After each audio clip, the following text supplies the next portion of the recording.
Hello, everyone, and welcome to Hello Word. I'm your host, Alex, and I'm thrilled to have you join me today as we explore another fascinating word in the English language. Today's word is else. Else is an adverb, and at its core, it means in addition or different. Think of it as the word we use when we're talking about alternatives or possibilities beyond what's already been mentioned. So, how do we use else in everyday language? Well, it pops up in lots of common situations. It's often used after words like what, who, where, how, and anything. We'll delve into some examples shortly. But first, let's explore some words that are similar in meaning to else. These are called synonyms. Some useful synonyms for else include otherwise, instead, and besides. Let's look at some sentences using these synonyms. Instead of saying, "What else do you want?" we could say, "What otherwise do you want?" You could also say, "What instead do you want?" or "What besides do you want?"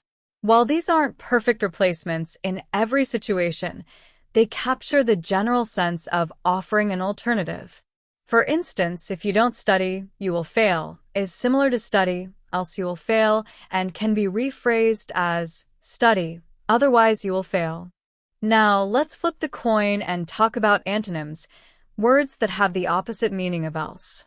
This is a little trickier because else implies an alternative, so the opposite would be something that suggests exclusivity or a lack of alternatives. Words like only, solely, and specifically can sometimes function as antonyms depending on the context.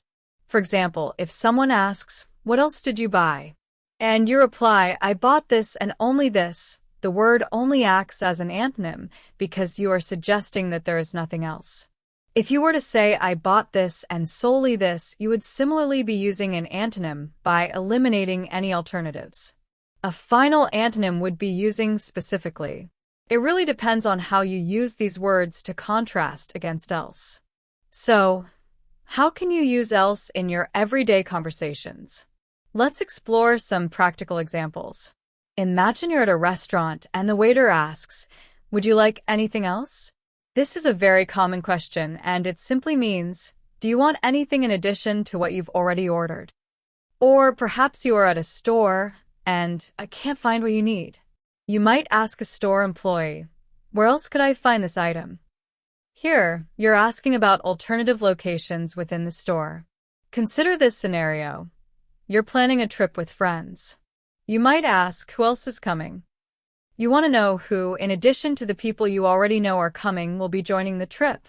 Let's look at some more examples of else in sentences and phrases. What else is on TV tonight? I have nothing else to do. Do you need anything else from the store? If you don't hurry, you'll miss the bus. Else, you'll have to walk. Everyone else is going to the party. Is there anyone else who can help me? I thought I saw someone, but it must have been someone else. What else did he say?